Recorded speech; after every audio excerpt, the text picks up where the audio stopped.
Hey, a pleasant good evening, everybody. Well, not really a pleasant good evening for our Sixers as they blow a game to the Nets, as this is going to be that recap after a putrid fourth quarter and an even worse final 5 minutes. I have the numbers here, 13-0 run. The Sixers didn't score in the final 5 minutes till Curry made one of his two foul shots, which really was bothersome too, to obviously then when the Nets went down and made foul shots, put us down by 4 rather than still being down by the 3 mark, which is obviously a hell of a lot easier to just make 1-3 to come back. Not easy, but a hell of a lot easier. So again, if you enjoy the content, please subscribe down below or up above on the easy-to-use widget at the end. And then there was a 15-1 run, which was the end total by the Nets to end the game in about the final 5 and 40-some seconds, so about final 6 minutes of the game. The Sixers just had a really bad closeout. Again, they started really well. They let it get close again at half. They got outscored in both quarters in the second half, which is not acceptable, obviously, especially at home. At least in the third, it was close. It was 30-26. In the fourth, he got outscored 29-18.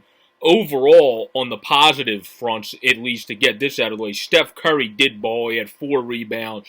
Other than missing that foul shot, which was key, he was 4 for 4 from 3. So he was good out there, obviously.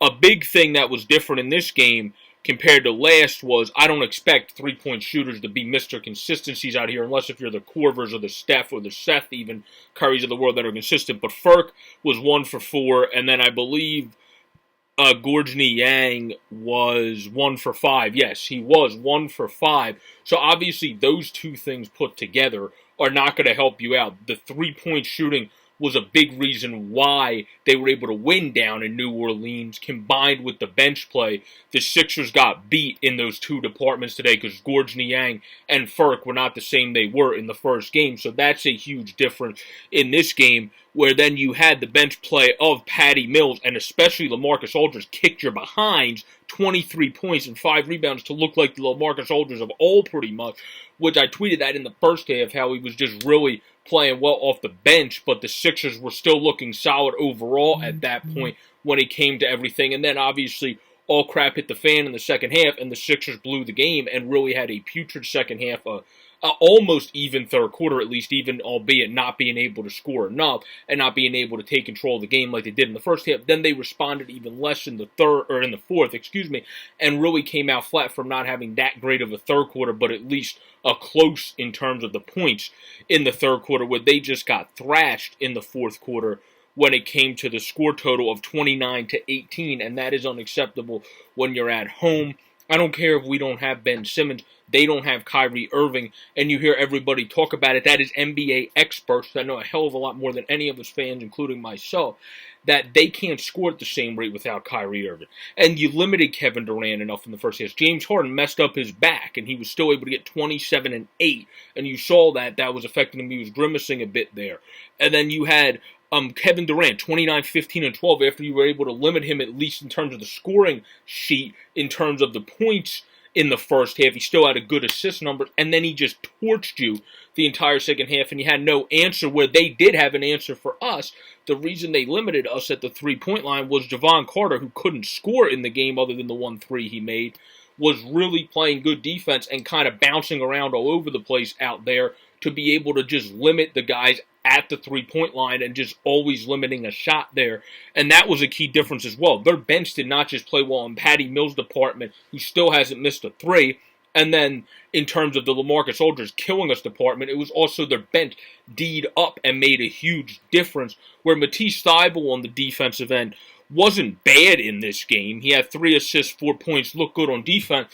But of course at the end of the game, he made a couple boneheaded plays, wasn't in the right position on some plays defensively, and then makes a terrible pass that just basically sealed the deal, obviously, there, when they tried to run that play down the court, just throwing almost a quarterback pass, trying to get it to Embiid, that had no chance of getting to him. So, not a great overall game from Thybulle. Andre Drummond had 10 rebounds, the beautiful first half thread-the-needle pass to Tobias Harris, who had a killer first half, and then kind of went dead as the rest of the team went dead. He had an overall good game, though, Toby. I believe he shot 50%.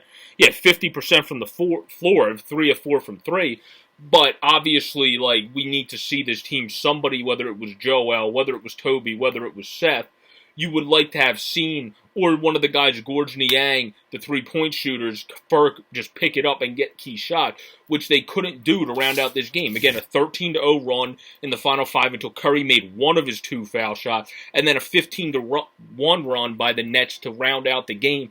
That's not going to win you any games. The Sixers looked bad in the second half. They had a solid overall, obviously, first half, a great first quarter, a solid overall first half, and then just fell completely flat in the second half when it came to being able to keep up. At least the third quarter. Third quarter was actually 30-29, not 30-26. I read that wrong, so it was basically even. But they were still not able to. They were letting them come back in that quarter, and then it all just fell off the cliff, and everything just collapsed in the fourth quarter, and the Sixers had no answer when the Nets started pushing back. When, yes, you don't have Ben Simmons, but you still have Joel Embiid. You still have Maxey, who's looking good out there, who he himself put up 15, 2, and 2. He just didn't do good from the three-point line. He was 1 of 5, but at least he's shooting, unlike somebody we know who won't shoot the basketball.